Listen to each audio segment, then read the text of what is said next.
to start figuring out the habits that will create a successful aftermath, and that's really the key there. So now that we've talked about Danny's beginning and the turning point, let's go ahead and get into the aftermath. This is what I'm sure a lot of people also want to hear about, the great successes. So you came from a point of doing stuff for free and trading time for space. By the way, I love that saying, and I'm probably showing my ignorance by going, I've never heard that, but I love that saying.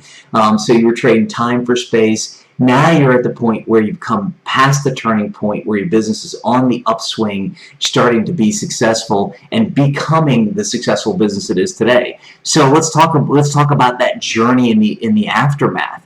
Let's start off with this. This is a question I've never asked anybody before. Do you remember getting into the aftermath, your first big paying client, and you don't have to mention their name if you don't want to, but do you remember your first big paying client and what your reaction was to when you finally flipped from that, oh, I've got to trade time for space, to holy Toledo, people actually want to pay me this amount of money to do what I'm doing? Yeah, it's trading space for time. Oh, sorry.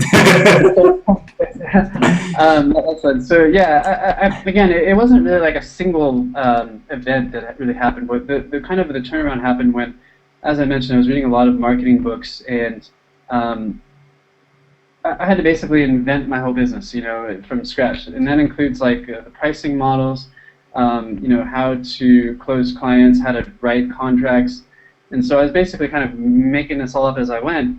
And I guess, what happened was I didn't just pick up a client. I had clients that I built a lot of relationships with people, and I realized that, if someone's going to buy one service from me, they could buy several other services.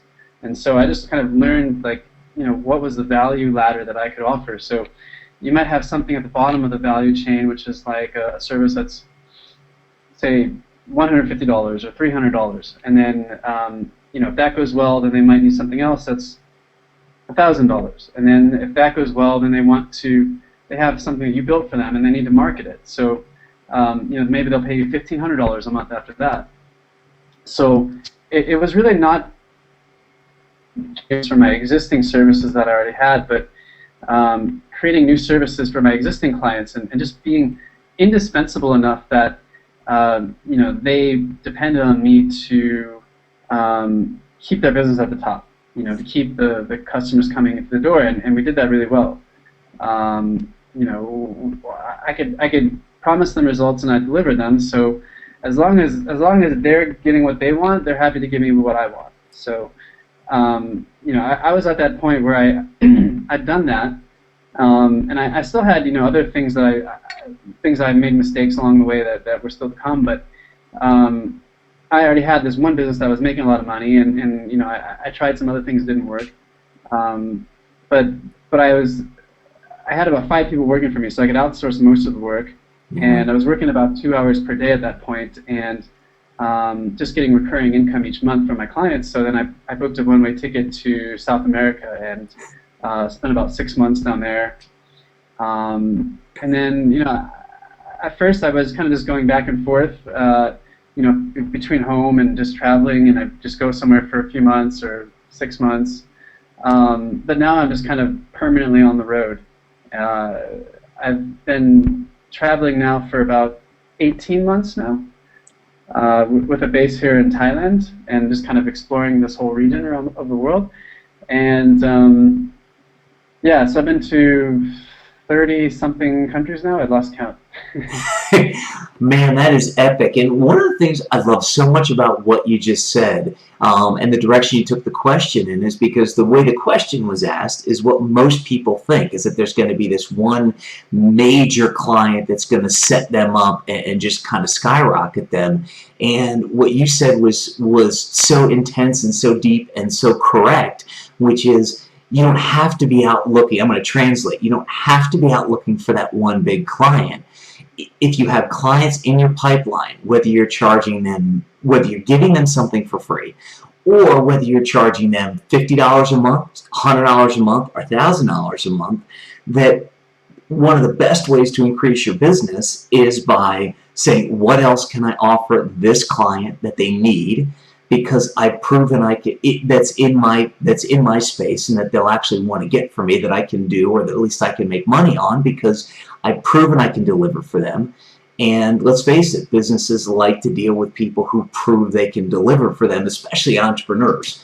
Especially small, whether it's big business, small business, medium-sized business, whatever it is, businesses want to deal with people who deliver for them. And let me ask you this question, because I was about to take it in a direction and I didn't even ask you about your ideal clients. So at that point, those clients you were working with, were they entrepreneurs? Were they small businesses? Were they solopreneurs?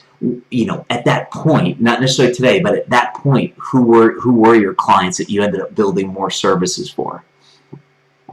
I don't think that it's good to work with entrepreneurs or startups. Well, maybe it depends, but not people who are kind of just starting out. It's much better to work with companies that are more established, who already have employees on the payroll, because then you're much more sure that they actually have money to spend, and that they're willing to pay someone full time if they have employees working for them. So I had kind of a sweet spot with small, medium enterprises, companies with maybe I'd say I'd love to say low end, maybe 20 employees, but more realistically 30 employees to about 100 employees. Companies like that was kind of a sweet spot, because they would have a lot of employees to kind of contractors and employees that would run the operations, but then they don't really have a marketing department. So they might have, it might be something that they delegate to like the assistant manager, or to some VP role or something like that. So they don't really have someone who's kind of really qualified in this regard, and who can really bring specialization to this business.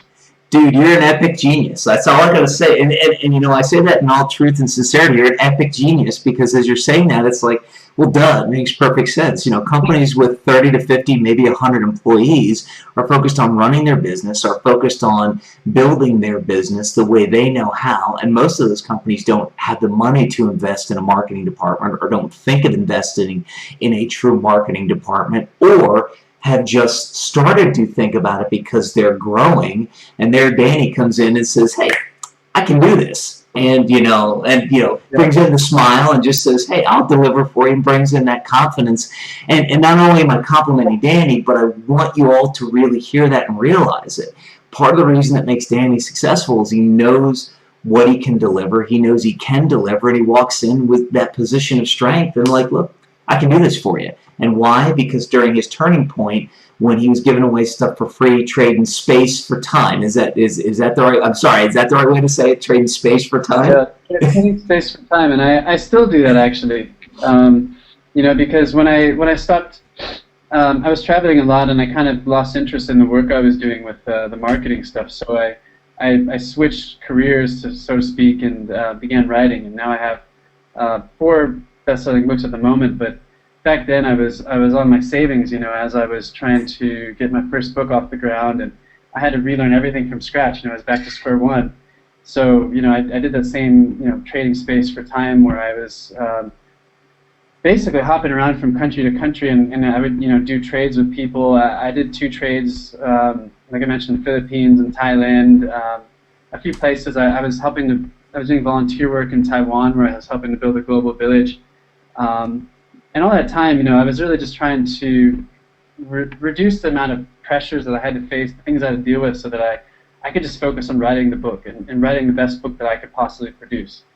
So I did that same trading space for time tactic when I transitioned out of that business into what I'm doing now. And yeah, and again, to expand on the customer profile, those businesses which I mentioned.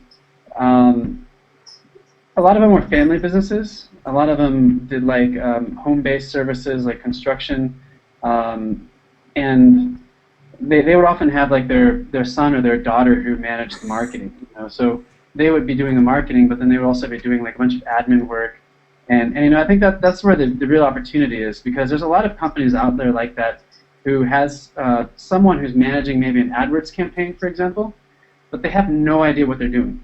You know, they don't know they just want to get their business up at the top of Google, but they don't have like a landing page, you know, that they send the traffic to, for instance. So it's like directing all this traffic in, but then it's all going back out a whole lot, you know. Yeah. So it's an example like that. There's a real need there. There's a problem where you can come in and fix that problem. Then you have a really good business opportunity.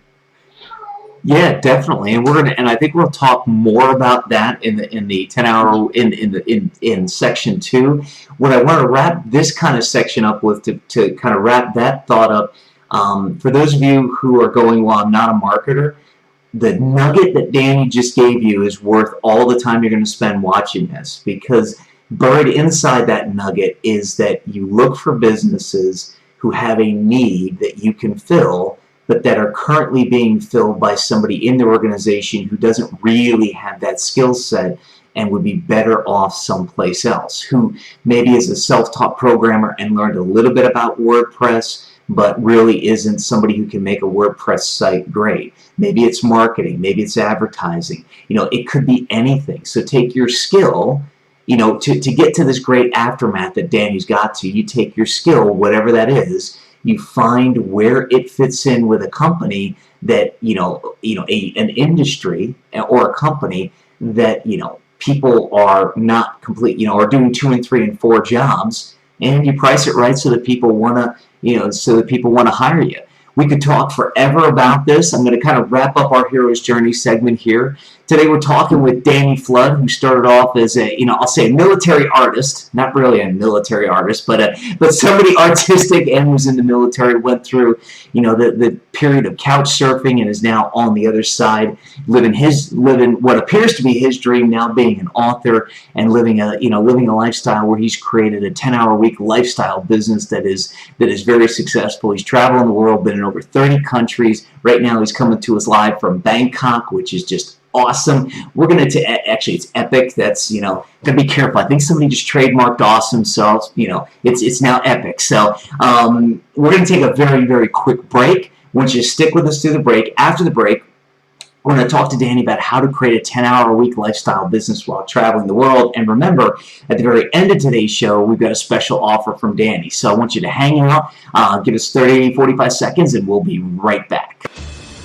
To watch the rest of this epic episode now, click on the link below the video. Do it now, you'll be glad you did. Are you still here? What are you waiting for? Watch the rest of this epic episode now by clicking on the link below the video.